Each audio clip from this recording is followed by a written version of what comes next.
Bienvenue, merci beaucoup. Merci Martial Bourquin, donc sénateur du Doubs. Et votre actualité, c'est cette proposition de loi, proposition de projet de loi, comme on dit PPL, qui s'appelle Oser. Oser parce que ça faisait environ 10 mois que nous avons travaillé avec Rémi Poitreau. Oui. Un travail transcourant au niveau du Sénat sur la dévitalisation des centres-villes et des centres-bourgs. Les deux. On pense qu'il y a environ 700 villes en grave difficulté. Oui. Et nous pensons que nos centres-bourgs aujourd'hui subissent vraiment une concurrence déloyale de la périphérie. Alors le centre-bourg, ça se caractérise, ça se définit comment? Est-ce que vous êtes arrivé à trouver... On peut avoir parfois un bourg de 300 habitants, 400 habitants, qui a des services, qui a des commerces. Et nous avons besoin de nous occuper de ces centres-villes et centres-bourgs. Alors nous avons salué le fait que le ministre Mézard mette en place ce projet Cœur de Ville, qui est maintenant une loi, qui se met en place pour 222 villes. Et nous pensons qu'aujourd'hui, il revient aux élus, j'ai été maire pendant 20 ans, depuis 15 000 habitants, il revient maintenant aux élus de sauver leur centre-ville ou leur centre-bourg avec un périmètre qui représente environ 4% de leur territoire et où là, on maximise l'ensemble des services, l'ensemble des commerces pour faire en sorte que nous gardions cette centralité. La ville européenne, à la différence de la ville américaine, existe depuis la cité grecque et peut-être bien avant. C'est là que se multiplient les relations sociales, les relations culturelles, les relations commerciales. Nous sommes en train de laisser partir nos centres-villes, nos centres-bourgs, et c'est très dommageable. Et c'est un ajout à la crise sociale, parce que qu'est-ce qu'il y a plus de solitude que d'aller dans une grande surface en poussant un crédit? Et quand on vous entend, c'est la déprime totale. Non, mais regardons les problèmes en face. Et puis les Français sont de moins en moins preneurs de ce mode de consommation. Alors, les grandes surfaces qu'on a auditionné pendant, on a fait énormément de tables rondes. On a auditionné y compris les grandes surfaces qui voient leurs principes élémentaires qu'ils ont mis en place dans les années 60 être battus en brèche par le e-commerce, être battus en brèche aussi par des personnes qui veulent autre chose que passer leur loisir dans des grandes surfaces. Alors, c'est un mouvement qui est en train de se présenter, qui aujourd'hui a des opportunités pour changer les choses. Et il faut les changer. Alors, pour ça, il faut des moyens. Et lorsqu'on a mis en place cette proposition de loi, il y a eu plusieurs idées. Première idée, nos centres-villes, nos centres-bourgs se paupérisent. Il fait des politiques de logement extrêmement vigoureuses. Ce qu'on appelle le phénomène de gentrification, c'est-à-dire que les centres-villes se paupérisent et les banlieues deviennent un peu plus riches, enfin certaines plus que d'autres. La deuxième chose, c'est la culture de la périphérie. Une culture qui vise à, lorsque des services publics sont supprimés, on les centralise et on fait en sorte qu'ils sont en périphérie. Y compris maintenant des professions libérales vont en périphérie. Et parfois, nous avons besoin de relever la tête, de réfléchir en disant où va-t-on? Qu'est-ce que nous allons faire? Alors il y a 33 articles dans cette loi. Dans la loi Elan, une bonne partie de ces propositions sont reprises par le projet de loi Elan, mais il nous semble qu'il y a plusieurs questions essentielles sur lesquelles nous devons vraiment agir. La première des idées, c'est que si on ne touche pas au système des CDAC, on a appelé ça les machines à dire oui. Alors les CDAC, on s'est donné pour principe de développer tous les cycles. Alors, commission départementale d'aménagement commercial, où 92% des projets présentés passent. Y compris sans études. La seule étude qu'il y a, c'est une étude environnementale. On était voir en Angleterre, on était voir en Allemagne, ils ont gardé leur centre-ville, leur centre-ville. Comment? En Angleterre, par exemple, si vous présentez une moyenne ou une grande surface, vous avez l'obligation d'avoir une étude indépendante. Cette étude indépendante donne un avis, dira, parce que souvent quand on présente des projets de grande surface en périphérie, on dit ça crée tant d'emplois. On ne dit jamais combien ça en supprime en centre-ville. Il y a une étude qui vient de dire que pour un emploi créé en périphérie, il y en a 3 qui disparaissent en centre-ville. D'accord. Et donc, sur des questions comme celle-là, on fait toute une série de propositions. Cette étude économique est absolument indispensable. Et surtout, tous les élus qui ne je dirais, ne multiplient pas les mètres carrés en périphérie, doivent participer à la CVAC, donner leur avis sur la base de cette étude. Voilà, je pense qu'il s'agit maintenant de relever la tête. Il s'agit aujourd'hui de faire en sorte que nous ayons une prise de conscience sur la gravité de la situation. Avec le cocktail du e-commerce, il y a des millions de mètres carrés qui se préparent en ce moment à ce bébé. Et donc, si nous ne relevons pas la tête... Il y a des millions de mètres carrés de centres commerciaux en périphérie qui sont déjà programmés. Qui se programment en ce moment. Et si nous ne mettons pas un coup d'arrêt à tout cela, eh bien, nous allons avoir une dévitalisation profonde et une crise sociale encore un peu plus grande. Merci, Monsieur le Sénateur. Vous allez m'accompagner au plateau. Merci beaucoup. Suivez-moi. Et je vais demander aux autres participants de cette table ronde, venez vers moi, Monsieur le Sénateur. Et je vais donc demander à Michel Anger, Dominique Valentin, Florence Durand-Tornaret, Laurent Servonnier, Franck Chéniaud de bien vouloir nous rejoindre ici.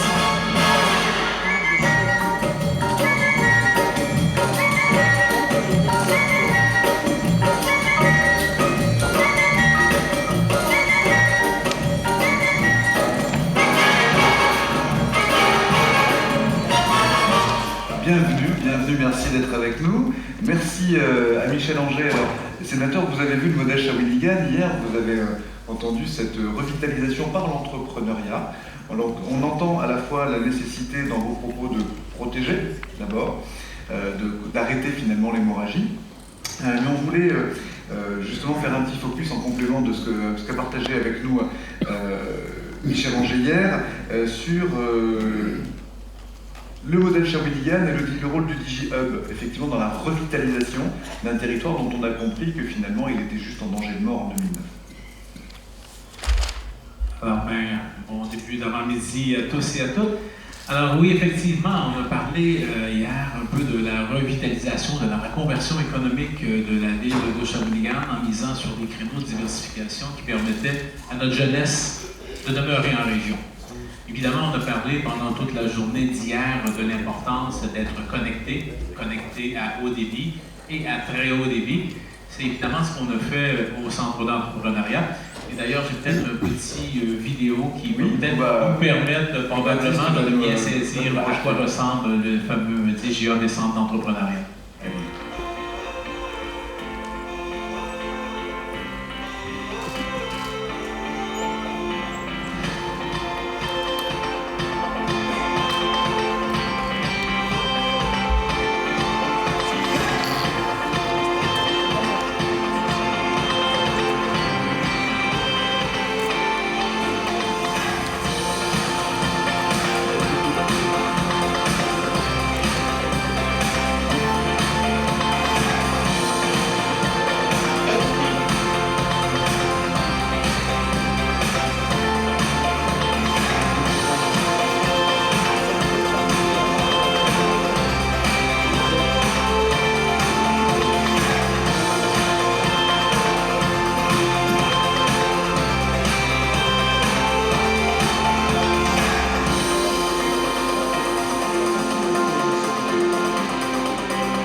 Alors, comme vous pouvez voir, c'est un écosystème assez complet qui a été inspiré de plusieurs visites que j'ai fait un peu partout dans le monde, particulièrement Hong Kong, Chine.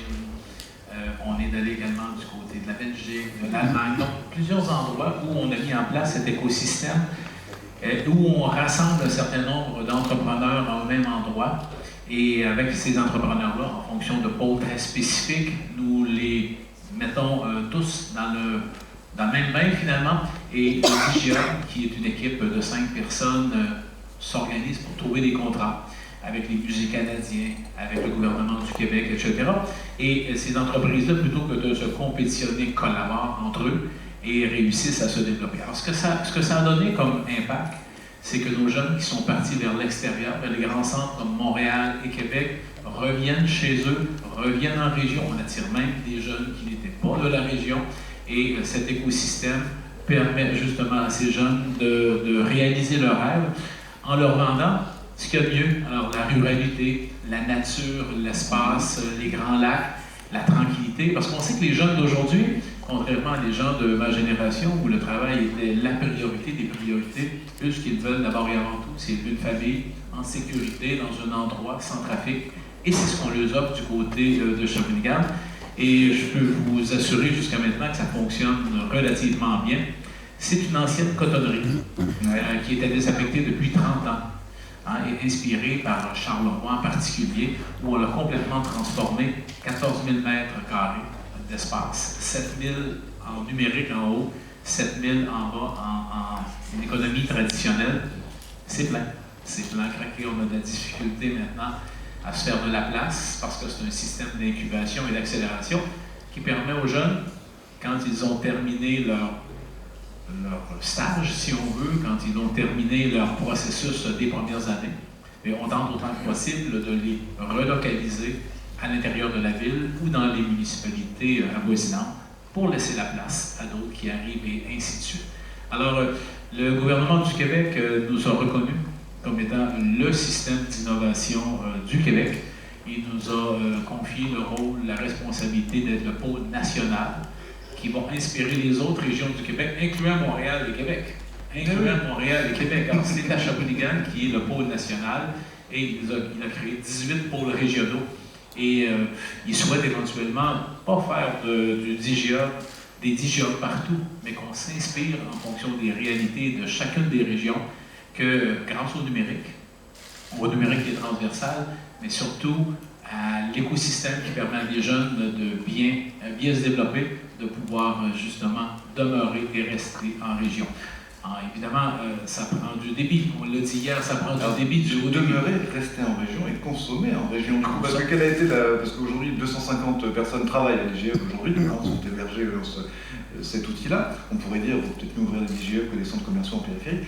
Mais le fait est, donc, du coup, c'est des gens qui consomment. Et le commerce, comment il s'est organisé autour de ça? Le commerce s'est organisé également quand on est aussi en train de réorienter un peu la façon dont les activités se déroulent du côté de la ville de Shawinigan. C'est une ville qui était vieillissante avec un passé industriel. Et là, on arrive avec une nouvelle génération de jeunes avec des préoccupations particulières. Donc, le travail au DGA n'est pas de 8 à 5 ou de 9 à 6. Alors, ça peut se passer en soirée. Souvent, les jeunes ont des cartes magnétiques, peuvent être là le soir, la nuit, le week-end. Il y a toutes sortes d'activités qui s'organisent autour de là. Et il faut s'adapter à la réalité de nos jeunes aujourd'hui. Ce serait faux de prétendre qu'on peut changer cette mentalité. Bien au contraire, je pense que si on s'adapte bien à eux, on a un plaisir fou à travailler avec ces jeunes. Et vous avez vu, on a un peu le détail des bûcherons du numérique. Alors c'est un peu ça. On est allé à plusieurs endroits. On était sur la Côte d'Azur il y a 1 mois et demi. On est à Bordeaux, on est à Chambéry. On est à plusieurs endroits en France. Et on commence à bien se démarquer et on a du plaisir à travailler avec nos cousins français. Merci Michel Anger. Vous prenez en France à la recherche de pratiques inspirantes et vous inspirez les Français en retour. Florence Durand-Tornaré, vous êtes déléguée générale de Ville Internet, le label Ville et Village Internet, un observatoire considérable de tout ce qui se fait en matière de numérique dans les territoires. Les types d'actions qui reviennent et qui marchent. Parce que on a tous en tête des projets qui durent 3 ans, parce que le FEDER, ça dure 3 ans, c'est comme l'amour. L'amour de 3 ans. pardon Michel, mais c'est le titre d'un livre. Voilà, donc des projets qui marchent, qui arrivent à s'inscrire dans une pérennité et qui contribuent de manière effective à la revitalisation des territoires. Vous avez quelques exemples inspirants et puis voilà, quelque chose à nous dire sur les bonnes pratiques. Bien sûr. Ce que je voudrais dire, c'est qu'on n'a pas évidemment d'équivalent qu'on peut avoir chez nous nécessairement dans tous nos villages, mais on en a quand même un certain nombre. Et en fait, nous, le label Internet fait également ses 20 ans. Ce qui n'est pas à hasard. Ce qui n'est pas anodin. Vous êtes né en même temps que Google aussi, voilà. Cyberportal, les premiers sites de ville, c'était il y a 20 ans. Aujourd'hui, on est sur des enjeux de services publics numériques dans une société qui en 20 ans s'est totalement transformée à l'échelle mondiale. Et ce que je voudrais dire, c'est que ce qui est pérenne depuis le début, et des choses qui existaient déjà. Les premiers espaces publics numériques, on appelait des cybercentres, des cyberbases, ce que vous voudrez, ils ont été créés dans les années 98, avant les années 2000. Donc, on n'a rien inventé aujourd'hui en territorialisant le numérique, en l'ancrant dans le territoire. Parce que c'est pas, d'ailleurs, l'objectif n'est pas de territorialiser le numérique, c'est d'améliorer la vie quotidienne. Donc les services qui marchent et qu'on retrouve dans l'Atlas dont vous parlez, on a actuellement à peu près 20 000 services décrits par les collectivités elles-mêmes qui sont mises dans une cartographie avec des enjeux de développement territoire et des typologies de services publics numériques qui sont construites par les collectivités, les 450 membres de l'association d'Internet et plus de 2000 qui contribuent en France, dont beaucoup de villages, mais aussi des métropoles. Et donc, sur cette cartographie, on voit bien que ce qui fonctionne, c'est ce qui est le plus utile et le plus nécessaire. Et le plus utile et le plus nécessaire, et c'est l'objet, c'est l'angle de Ville Internet, ce sont les services publics. C'est la citoyenneté active, c'est l'accès aux droits, c'est l'égalité, c'est tout ce qui touche à nos règles républicaines. Je ne dis pas que le reste n'est pas utile. D'ailleurs, dans cette liberté, par exemple, on a les loisirs, tout ce qui est du registre du travail, de l'économie, bien évidemment. Et je ne l'exclus pas, ça va ensemble. Puisque dans les droits fondamentaux, le travail, les loisirs font partie, la culture, l'accès à l'éducation font partie des droits fondamentaux des citoyens. Et donc cette citoyenneté active, elle se produit avec le numérique, comme elle se produit avec toutes les technologies au fur et à mesure qu'elles arrivent pour s'améliorer.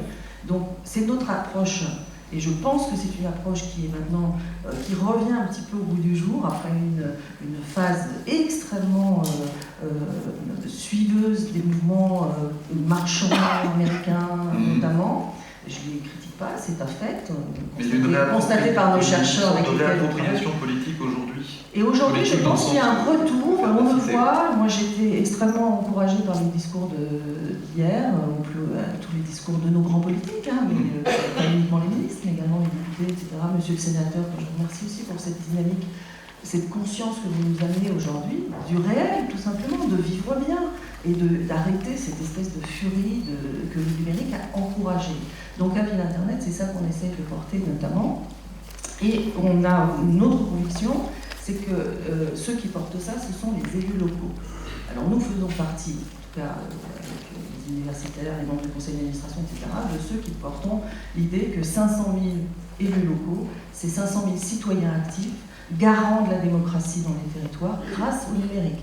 On avait l'habitude de dire historiquement pas de réseau numérique sans réseau humain. Le réseau humain le plus solide pour assurer le meilleur service public numérique, la meilleure organisation des espaces numériques, le meilleur urbanisme numérique rural, aussi, pas uniquement urbain, eh bien ce sont ces élus qui sont extrêmement fondateurs, et c'est à eux qu'on s'adresse dans l'association Ville Internet, et notamment on a aujourd'hui une proposition qu'on a menée en association avec Quant, le moteur de recherche, pour leur proposer de découvrir un univers où les informations qu'ils recherchent apparaissent de manière exclusivement publique. C'est-à-dire qu'on a rassemblé plus de 20 000 ressources qu'on appelait sources de confiance, qui sont des sites publics, etc., où ils pourront, dans leur activité, aller chercher des informations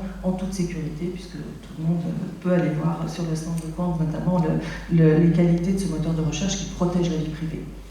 C'est un exemple d'actions qu'on veut mener pour et avec les élus de notre réseau et tous ceux qui veulent nous rejoindre, pour rendre ces services et pour répondre quand même un tout petit peu à votre question sur les voilà, parce que je sais. Non, mais je pense que c'est important. C'est du registre de l'appel, parce que quand j'entends hier le ministre de Normandie qui nous dit le numérique crée de l'inégalité territoriale, nous en sommes témoins depuis 20 ans. Ça n'a cessé d'augmenter. Donc il y a une urgence. C'est pour ça que mon appel est plutôt politique. Vous voyez ce que je veux dire?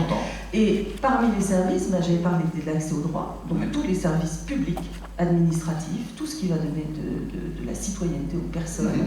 On a un gros problème de non-accès au droit en France. Il faut absolument que le numérique contribue à transformer ce problème en un atout. Et puis derrière, on a tout ce qui est nécessaire dans le territoire.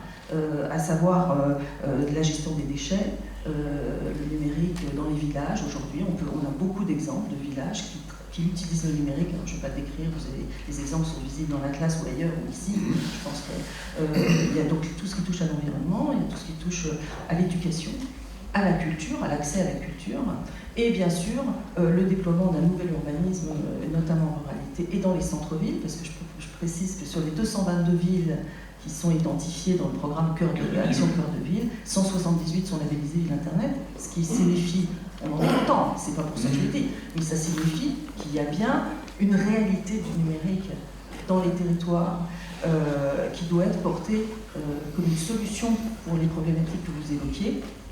Et pour ce qu'on appelle les cœurs de ville, sachant qu'aujourd'hui, avec le numérique, l'avantage du cœur de ville, c'est qu'il est en marguerite. C'est-à-dire qu'il renvoie de la périphérie, c'est une navette qui permet de faire 24 heures sur 24. Donc c'est ça le service essentiel, finalement, que le numérique permet, c'est le lien social dans la ville. Et donc, voilà ce qu'on voudrait vous présenter. Et encore une fois, venez nous voir, par exemple, visiter la classe sur le stand, si vous le souhaitez. Venez visiter à chaque heure pile, désolé, la présentation du moteur de recherche pour les élus et d'autres actions qu'on mène, notamment avec les villages, sur les cartographies collaboratives avec OpenStreetMap, notamment. Voilà, enfin plein de choses. Merci beaucoup Florence. Alors, on l'a bien compris, effectivement c'est important de faire ce point avec Florence, parce qu'il y a deux pieds. Il y a le pied de la citoyenneté, l'engagement des élus, c'est-à-dire derrière le projet politique, le projet du territoire, en conscience, pas forcément parler même de taxer les livraisons d'Amazon. Bon. Et l'artificialisation des sols. Et l'artificialisation des sols. Donc il y a à la fois ce volet citoyenneté, c'est-à-dire finalement le job du politique, c'est avec ses administrés de fabriquer son propre destin, et celui du territoire. Et puis il y a le volet économique, et il faut marcher sur ces deux pieds-là. Et c'est pour ça que je voulais associer effectivement les interventions de Laurent Servoni et Dominique Valentin, puisqu'il y a d'un côté Localéo, donc Laurent est le patron de Localéo, filiale 100% de la Poste, en charge de tout un tas de services numériques, mais surtout de la gestion de la relation citoyen. Et là on rejoint la notion de service et de service public, même si la Poste est un groupe privé, juste un rappel, Orange aussi, mais avec quand même une mission de service public. Donc, et Dominique Valentin donc, est le fondateur de Relais d'entreprise. Lui, son obsession, c'est les kilomètres en trop pour aller au travail. Il considère que le déplacement le moins polluant, c'est celui qu'on ne fait pas. Donc on va peut-être commencer par ce volet économique et nous décrire effectivement comment fonctionnent les relais d'entreprise et cette dynamique, comment ils contribuent à la revitalisation d'un territoire. Merci, bonjour à toutes et à tous. Effectivement, l'enjeu, c'est véritablement de rapprocher l'emploi de l'habitat. Parce que ceux qui consomment sur un territoire, effectivement, aujourd'hui, on constate que les habitants d'un territoire ne sont pas des vivants d'un territoire. Vous avez aujourd'hui des chiffres qui font peur, c'est que les déplacements pendulaires explosent partout dans le monde. En moyenne, les 28 millions d'actifs font 28 km le matin, 28 km le soir pour aller travailler. Pourquoi? Parce que leur lieu d'emploi est de plus en plus loin et les primo-accédants à la propriété se logent de plus en plus loin pour échapper à la pression immobilière. Et qu'est-ce qui se passe? En fait, on consomme là où on travaille. Je discutais dernièrement avec le directeur d'un Leclerc qui m'expliquait que le pic, les commandes sur son drive, sur son Leclerc Drive, c'était entre 9h et 9h30. C'est-à-dire que les personnes viennent de passer 1 heure dans les embouteillages pour arriver au bureau et à peine arriver pour se déstresser probablement commandent sur Internet les courses qu'ils vont récupérer sur le chemin du retour. Donc nous, on a dit la chose suivante. Il faut absolument rapprocher l'emploi de l'habitat. Alors il y a plusieurs leviers pour rapprocher l'emploi de l'habitat. Le levier que les collectivités maîtrisaient, c'était avant tout de construire des zones d'activité en espérant faire venir des entreprises. Souvent, on a déplacé des emplois. On a déplacé des emplois de centre-bourg, de centre-ville, pour les mettre dans des zones d'activité. On a neutralisé des nuisances. Oui, le livreur qui arrive le matin à 6 h et qui fait du bruit parce qu'il vient décharger 2 palettes, gênait les livreurs. On a essayé effectivement aussi de favoriser l'entrepreneuriat. Mais tous les salariés ne peuvent pas être des chefs d'entreprise en herbe et tous les entrepreneurs ne sont pas des start-upers.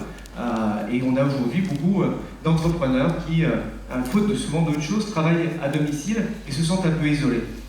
Nous, on a dit autre chose aussi, c'est qu'aujourd'hui, un métier sur 2 peut se pratiquer à distance. Le télétravail, on milite, nous, fortement pour que le télétravail et le télétravailleur deviennent le produit du rééquilibrage des territoires. Faire en sorte que ces actifs reviennent sur les territoires et consomment sur ces territoires. Et c'est pour ça que nous, les relais d'entreprise, pour en venir à la question de Sébastien, nos relais d'entreprise sont des espaces de travail à usage flexible qu'on installe au plus près des zones de vie. Le premier relais d'entreprise que j'ai créé en 2012, je l'ai ouvert dans une zone pavillonnaire, en face d'une crèche intercommunale près d'une boulangerie. Pourquoi je l'ai mis là? C'est que simplement je me suis rendu compte, parce que j'habitais dans cette zone pavillonnaire, parce que je voulais avoir mon bout de jardin et mes 2 poules, que effectivement, à 7 h du matin, d'autres habitants déposaient les enfants à la crèche pour aller s'enfermer comme moi à l'époque sur la rocade de Toulouse. Je me suis dit, mais c'est là qu'il faut mettre des bureaux, il ne faut pas les mettre en zone industrielle, il faut les mettre là, près des zones de vie pour qu'on puisse y aller à pied. Et puis ensuite, on s'est rendu compte, en ayant créé cet espace, mais qu'il y avait plein d'intérêts. C'est-à-dire que la journée, alors que tout le monde a quitté les places de parking pour aller, parce que tout le monde ne pouvait pas faire le télétravail, pour aller à Toulouse, là où ils avaient du mal d'ailleurs à stationner, là où un poste de travail coûte entre 15 et 17 000 euros par an par collaborateur, c'est le chiffre d'un poste de travail en ville, sachant qu'à l'instant T, vous n'avez que 50% des surfaces des bureaux occupées, donc les entreprises payent en permanence 50% pour rien, en obligeant en plus des collaborateurs à venir. Mais en fait, les places de parking se libèrent la journée, et en plus, on s'est rendu compte que la journée, les salariés qui viennent, les télétravailleurs qui viennent en relais d'entreprise surveillent les maisons et empêchent des cambriolages, et le soir, c'est l'inverse. Et en fait, c'est ça le sujet. Le sujet, c'est qu'on est responsable un peu de ce qui se passe, parce qu'on a raisonné en zone fonctionnelle, en aménagement fonctionnel. Des endroits où on travaille, des endroits où on consomme, des endroits où on s'amuse, des endroits où on dort, et à chaque fois, de la mobilité. Et entre eux, des endroits où on pollue. Et à chaque fois, des endroits où on pollue. Et nous, on a commencé à travailler sur la valorisation. Je suis vraiment très content d'avoir un sénateur autour de la table, parce que là, il y a un vrai travail à faire. Quand je dis tout à l'heure que le télétravailleur doit être le produit du rééquilibrage des territoires, nous sommes en train d'essayer de valoriser toutes les externalités positives de la présence d'un actif dans un endroit où il va consommer, vivre, et que l'habitant redevienne un vivant de son territoire en termes de sociabilisation, en termes de vie donc associative. Et on a valorisé une première externalité. Il y en a d'autres à valoriser. On a valorisé l'impact de la non-mobilité en termes d'économie d'énergie. Et on a fait en sorte que les kilomètres non effectués par un télétravailleur qui va faire 2 km à pied ou à vélo pour venir dans un relais d'entreprise, plutôt que de faire ses 30 km aller, 30 km retour, ces kilowattheures non consommés soient éligibles au titre des certificats d'économie d'énergie. Et on a signé un partenariat avec EDF qui rachète ces kilowattheures. On va faire la même chose avec les tonnes CO2, parce qu'on a le principe de calcul qui a été validé par le ministère, et donc on va pouvoir rajouter comme ça des tonnes CO2.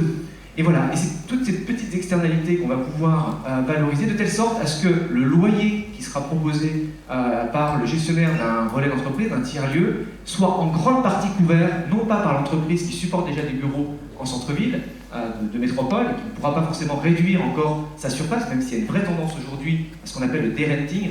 Désolé, c'est un peu un anglicisme qui est vilain comme tout, c'est la réduction de surface louée en centre des métropoles pour justement rationaliser les frais généraux, mais justement pour avoir des bureaux déportés qui coûtent beaucoup moins cher et qui permettront en plus de s'affranchir des mobilités.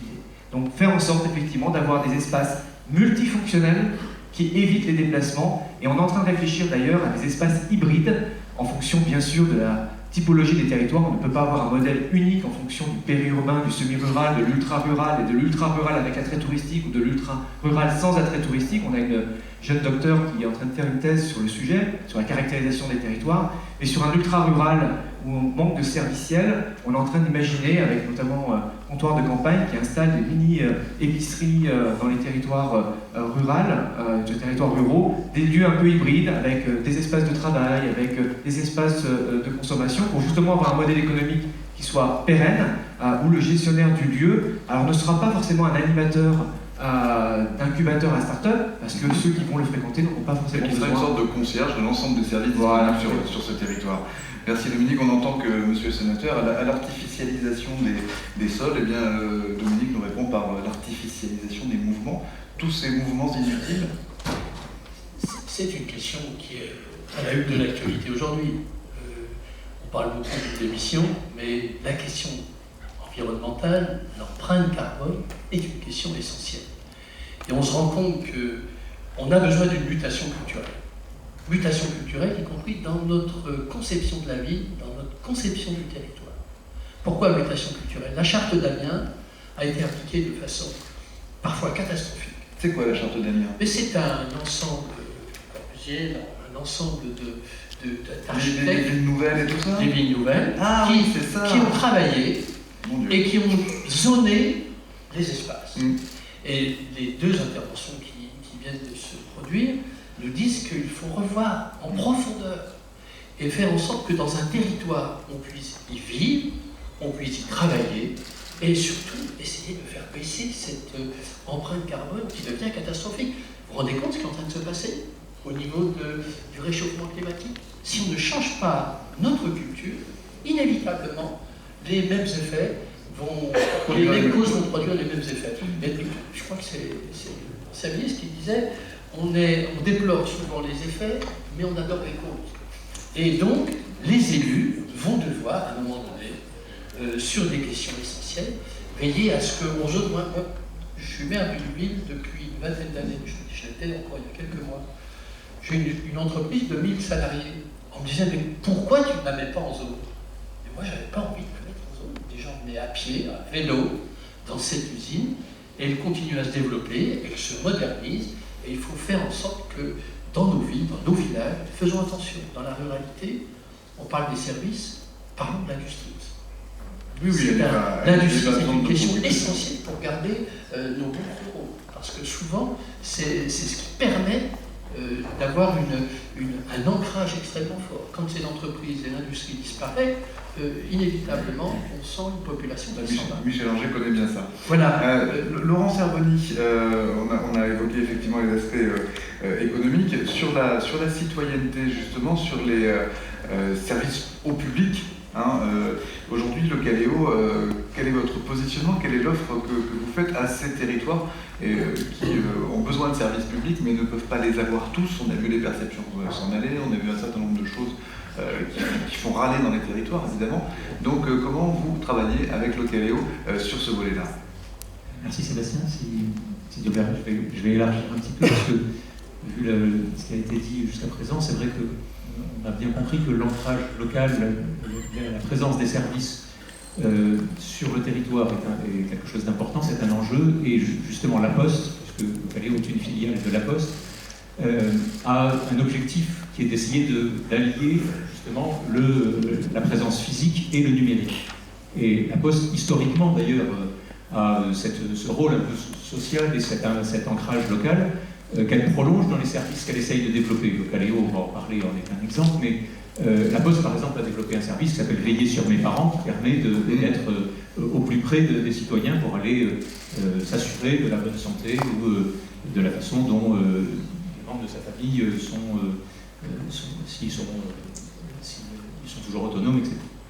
Et donc la Poste, avec ses 17 000 points de contact, est capable donc de proposer une offre qui est très particulière et justement de conserver cet ancrage local et d'offrir, puisqu'on a parlé de commerce local tout à l'heure, d'offrir, par exemple, aux commerçants du Cantal la même qualité de service qu'un grand distributeur de e-commerce pourrait faire, en ayant justement cette logistique au plus près, puisque l'enjeu c'est cette logistique des derniers kilomètres, des derniers mètres, qui fait que la Poste est la seule entreprise en France à pouvoir proposer, encore une fois, des entreprises qui ont 17 000 points de distribution ou de contact. Je pense qu'il n'y en a pas. Si on prend une autre entreprise qui a des gares, par exemple, il n'y a que 3 000 et quelques gares en France. Donc voilà, cette distribution locale, elle est exceptionnelle. Et donc c'est par exemple une offre que La Poste a développée récemment, qui est e-City, vous pourrez, je ne vais pas la détailler ici, mais qui permet donc d'avoir une distribution des commerçants locaux sur le territoire à partir donc, des services de La Poste. Et donc ça, c'est vraiment cette alliance du numérique et du physique. Alors effectivement, sur les services publics, puisque c'est un point qui est important, La Poste a souhaité renforcer là aussi sa présence locale et elle a signé pour ça un partenariat avec la MRF parce que la collaboration avec les élus est essentielle. Il y a effectivement les 17 000 points de La Poste, mais il y a aussi 30 000 communes de moins de 2500 habitants. Donc il y a plus de communes que de points de contact de La Poste. Donc il était important d'avoir un partenariat avec une structure, la MRF, qui est en contact avec un nombre d'élus important et qui apporte des services directement à ces élus. Donc c'est le sens de ce partenariat qui permet d'offrir à toute commune, et donc à des communes qui n'ont pas nécessairement les moyens informatiques, parce que les communes qui ont 20 000 habitants, elles ont généralement un DSI ou un service informatique dédié, de proposer justement à ces communes de moins de 2 à 3 000 habitants des services publics numériques qui soient de la même qualité que celles des grandes villes. Et par exemple, ça va permettre donc à une commune, évidemment, d'avoir son site internet, c'est la base, mais de proposer des services publics comme inscrire son enfant à l'école, signaler au maire qu'un lampadaire ne fonctionne pas ou qu'il y a un trou dans la chaussée, et donc d'avoir une intervention au plus près, tout ça donc en mariant évidemment le numérique sur internet, sur desktop, mais aussi sur application mobile, en ayant aussi cette réaction, cet ancrage local. Merci Laurent, j'ai appris qu'on pouvait passer son code dans les postes aussi, son code de la route. Tout à fait, ça fait partie des nombreux services que La Poste... Sauf qu'avec Dominique, finalement, les gens vont plus prendre de voiture. Donc... Ah mais c'est assez extraordinaire, c'est-à-dire qu'effectivement... C'est la volonté de La Poste d'avoir cette diversité. La Poste, évidemment, dans l'esprit des gens, c'est la distribution du courrier, mais la distribution du courrier n'est qu'une activité, une de toutes les activités que La Poste sait faire. Et encore une fois, il y a effectivement il y a le code, il y a des dizaines, il y a aussi la mobilité, qui est une filiale sur tout ce qui est mobilité vert. La Poste recycle aussi des emballages avec une filiale qui s'appelle Recygo. Donc il y a un ensemble d'activités que propose La Poste. Et encore une fois, grâce à cet ancrage local, il est possible donc de marquer de manière efficace le numérique et le physique. Merci Laurent. Florence, vous souhaitiez faire une incise à l'instant? Juste une incise, désolée de parfois apporter des ombres sur certains tableaux, mais on ne peut pas faire le constat sur les enjeux environnementaux sans prendre en compte, et je pense qu'il faut maintenant le faire ouvertement et simplement et positivement justement, ce que le numérique implique sur l'environnement mondial aujourd'hui. C'est un impact extrêmement fort. La consommation électrique, enfin, je les métaux rares, je passe ces détails-là. Mais je pense qu'au niveau de nos organisations, c'est pour ça que je vous regarde plutôt que la salle, parce que pour chacun d'entre nous c'est compliqué, c'est un enjeu de politique publique aujourd'hui qu'il faut qu'on porte aussi. Et les industriels, effectivement, essayent du numérique, se sensibilisent de plus en plus. On voit des data centers écologiques enterrés, notamment il y en a à Clermont-Ferrand. Enfin, voilà, il y a une question à se poser sur la consommation de nos appareils, la consommation de nos réseaux aussi, évidemment, mais je pense qu'il y a un certain nombre, au-delà du greenwashing, il y a un certain nombre d'acteurs qui s'engagent pour ça, mais effectivement, comme dirait l'autre, il faut les marquer à la culotte. Franck Chéniaud, Banque des Territoires, on va finir avec vous. De votre point de vue, effectivement, à la fois donc national, toujours la caisse, aux côtés des territoires, avec cette logique d'ingénierie, d'accompagnement, de la réflexion des territoires. Donc on va prendre un petit peu de surplomb. Comment aborder la revitalisation du centre-bourg? Parce que moi, ils sont tous différents, ils ont tous des enjeux, des histoires complètement différentes. Quel rôle le numérique peut tenir dans un tel projet? Et puis sur quels aspects il a le plus fort impact? Où est-ce qu'il fait levier? Oui, beaucoup de questions après beaucoup de choses qui ont été dites. Effectivement, les centres-bourgs sont tous différents et les réponses sont à chaque fois adaptées au contexte local. Et pourtant, ils sont confrontés à des causes qui sont communes. On l'a bien vu d'ailleurs avec la proposition de loi qui est en cours, ou avec les aspects que vous avez soulevés sur les déplacements domicile-travail. Donc je pense qu'il y a un mouvement qui est important, il y a une prise de conscience, vous l'avez dit, c'est arrêter l'hémorragie. Arrêter l'hémorragie, c'est une urgence, c'est un peu une alarme qu'il faut lancer et qui finalement c'est traduit par une proposition de projet de loi. Mais arrêter l'hémorragie, je dirais qu'en médecine, ça ne suffit pas à revitaliser, puisque revitaliser, c'est redonner la vie. Alors c'est un ambitieux projet, c'est quelque chose qui va au-delà simplement de stopper les hémorragies. Hein. C'est un peu l'étape d'après. Et revitaliser, ça suppose, je pense que l'exemple de Shawinigan, en tout cas moi j'y vois cet aspect-là. Revitaliser, ça suppose d'avoir une stratégie. C'est-à-dire qu'au-delà de l'urgence de stopper ce qui va mal et de contrer un certain nombre de phénomènes, il faut se mettre dans une position prospective, dans une position stratégique. Il faut faire des choix, il faut affirmer une identité, une différence, et il faut construire sur cette base-là quelque chose de nouveau. Et vous l'avez dit aussi, votre stratégie s'est inscrite dans une logique de s'adapter aux mentalités. Ça veut dire qu'il faut avoir une compréhension finalement fine de ce qui est en train de changer, des mentalités qui sont en cours, pour pouvoir adapter sa stratégie à ce qui est en train de se produire. Alors dans le cas des centres-bourgs, si on regarde un petit peu les causes de dévitalisation qui peuvent nous donner aussi des pistes de revitalisation, et que finalement on s'intéresse à ce qui les touche tous. Moi je crois que s'ils sont tous touchés, les centres-bourgs, c'est parce qu'on est dans une évolution profonde, dans un mouvement de profondeur qui s'inscrit aussi dans une profondeur historique. C'est-à-dire que c'est une tendance de fond, c'est pas quelque chose d'épisodique qui serait juste un petit moment de l'histoire, non, c'est une tendance de fond. Mais c'est pas parce que c'est une tendance de fond que c'est un phénomène naturel qui doit s'imposer à nous. Alors naturel, c'est le résultat d'un certain nombre de choix aussi. Naturel, je ne sais pas ce que ça veut dire, mais en tout cas moi, non parce que mais souvent on dit ça a toujours été comme ça de toute façon. Donc, non, ça n'a pas toujours été comme ça. Quoi. Ce que je dis, c'est que c'est devenu comme ça pour des raisons profondes.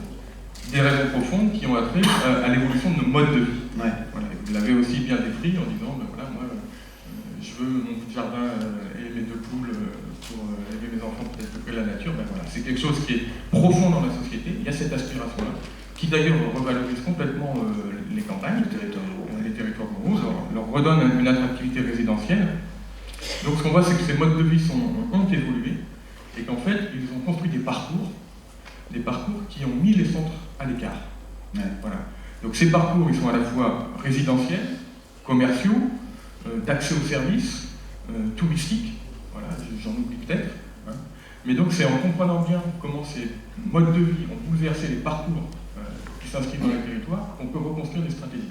Alors, je m'excuse, je déconstruis un peu les choses. Non mais c'est exactement ce que je creuse un peu le sujet, peut-être que je vais trop loin, vous m'arrêtez. Non, mettre tous les morceaux sur la table. Mais peut-être, pour prendre 2 exemples dans les parcours résidentiels, ce qui se joue en fait, c'est un élargissement et une segmentation des parcours. En fait, on a des parcours de longue distance maintenant. En fait, on n'est plus naître, vivre, mourir dans sa commune. Dans les années 60, les gens parcouraient, je ne sais plus, c'était moins de 20 km, un rayon de moins de 20 km, ils faisaient toute leur vie. Aujourd'hui, ils n'en est plus du tout là-dedans. Donc, le périmètre communal n'est plus le périmètre du cycle de vie. On a des longues distances au moment des études, pour aller chercher des études, au moment du premier emploi, les gens changent de région, et au moment de la retraite. C'est les 3 moments de la vie où on parcourt les plus longues distances sur les aspects résidentiels. Et puis on a les sauts de puce, donc là c'est plutôt au moment de la décohabitation des enfants, de la mise en ménage, du premier enfant, etc. Où là on va être sur des mouvements plutôt centre-périphérie, où au moment dans la 2e étape de la retraite, on voit aussi des gens âgés qui se rapprochent des centres. Oui. Donc on a tous ces parcours qui sont dans les territoires. Les parcours commerciaux, pardon.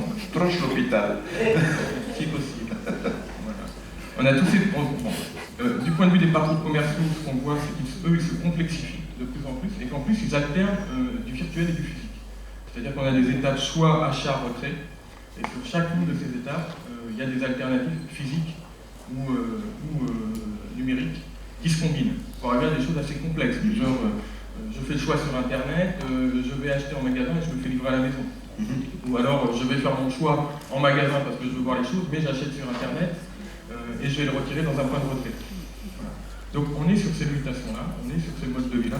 Bon, je ne veux pas vous faire l'accès aux services, on en a parlé. Les éléments touristiques, on en a peut-être moins parlé. Mais peut-être effectivement, avant toute chose, quand on considère la revitalisation d'un territoire, c'est s'interroger et analyser, comme vous le faites, la réalité des pratiques. Exactement. Et des mentalités, c'est-à-dire comment ces gens-là consomment, j'ai qui sur mon territoire, c'est quoi mon capital humain, qui sont ces gens que j'administre finalement, et comment ils consomment, et analyser ça pour ensuite en faire une stratégie, comme ça a été le cas à Shawinigan. Mais l'analyser en comprenant bien que le centre s'inscrit dans des parcours. Ouais. Et donc la question stratégique, je dirais centrale, c'est comment on réinscrit les centres-bourgs dans des parcours de vie des habitants. Ouais. Voilà. C'est par là qu'il faut l'attraper pour pouvoir trouver les leviers qui sont adaptés à chaque territoire. Parce que dans certains cas, ces parcours, c'est avant tout un problème commercial, c'est avant tout un problème de circulation. Je veux dire, les réponses ne vont pas être les mêmes. Parfois, c'est un problème de logement. Mais je dirais la dose de réponse sur chacun des aspects ne va pas être la même selon le contexte local. Donc on est vraiment dans une obligation de compréhension fine de ce qui se passe et d'élaboration stratégique qui demande une ingénierie appropriée sur ce territoire. Que la Banque du Territoire sera en mesure de vous apporter. Contribuera à vous apporter. On C'est sa mission. ne peut pas tout faire tout seul, mais on a des moyens et on peut aider à construire ces ingénieries. Juste avant de donner le mot de la fin, sénateur Bourquin, peut-être un petit complément de la part de Michel Anger. Des propos fort intéressants. Effectivement, le DGA, le centre est en plein centre-ville et qui permet justement à ce regroupement de jeunes de pouvoir consommer directement sur place, alors qu'on en fait la promotion de l'achat local. Mais je vais revenir un peu sur vos propos tout à l'heure, sur votre, évidemment, l'empreinte environnementale qui est extrêmement importante, mais en même temps aussi du télétravail. Vous savez, on est tout à fait d'accord avec le télétravail, mais l'objectif qu'on a poursuivi dans notre stratégie, c'est de mettre le plus possible de jeunes dans un même endroit, pour qu'il y ait de la synergie entre eux, qu'ils puissent... Et pour Dominique, effectivement, l'enjeu c'est de réunir ces télétravailleurs, de casser leur isolement. Exactement. Donc, c'est exactement de pouvoir le faire. Et il y a toujours un effet pervers à ce fameux télétravail. Et là, c'est l'élu, le maire qui parle. Vous savez, avec l'économie du savoir, de plus en plus, l'impôt foncier, nous on retire la très grande majorité au Québec de notre impôt foncier sur le bâtiment, sur la brique et le béton. Et plus on va dans l'économie du savoir, plus on a un manque à gagner. Mieux vaut pour moi avoir un centre de serveurs immense à 250, 300 000 euros, 300 millions d'euros d'investissement avec 10 personnes qui vont y travailler, plutôt qu'avoir 300 travailleurs de CGI qui sont dans un bâtiment qui a déjà des revenus. Alors, cette nouvelle économie du savoir au Québec, c'est l'enjeu. On est en campagne électorale. C'est l'enjeu principal pour nous, pour notre union des municipalités. C'est la réforme complète de cette fiscalité qui doit nous permettre, on a de plus en plus de responsabilités, de moins en moins d'argent. Alors si on veut être en mesure de développer et nos villes, et nos territoires, et nos municipalités, et nos villages, il faut nous donner les moyens de nos ambitions.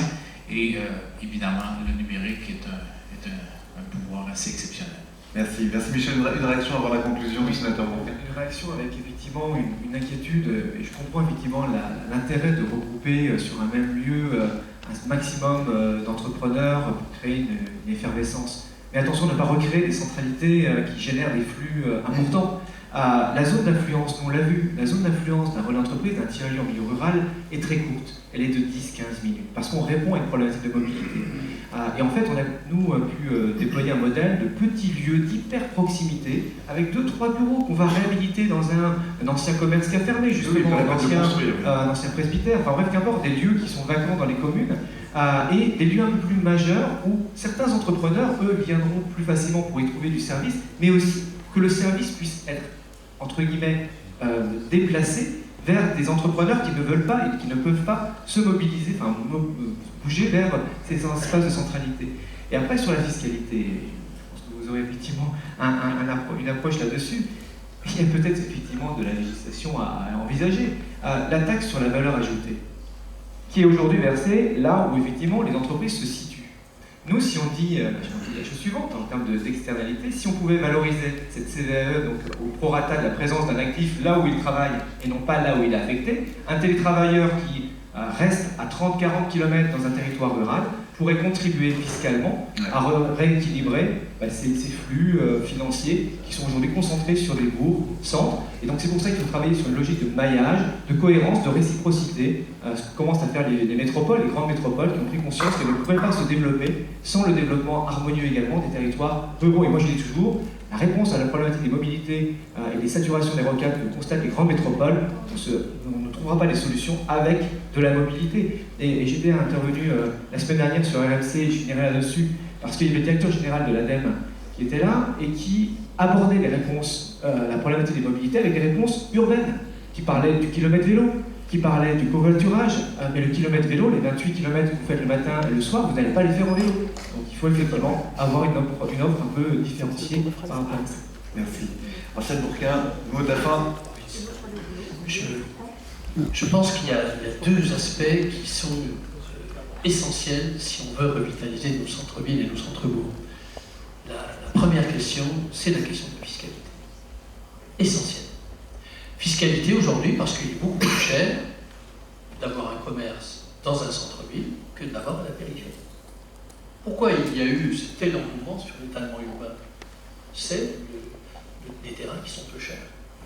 Et, le même problème sur le logement. Et en même temps, même problème sur le logement, et c'est une culture en même temps. On disait bien, alors on parlait de la charte d'Athènes, c'est une culture.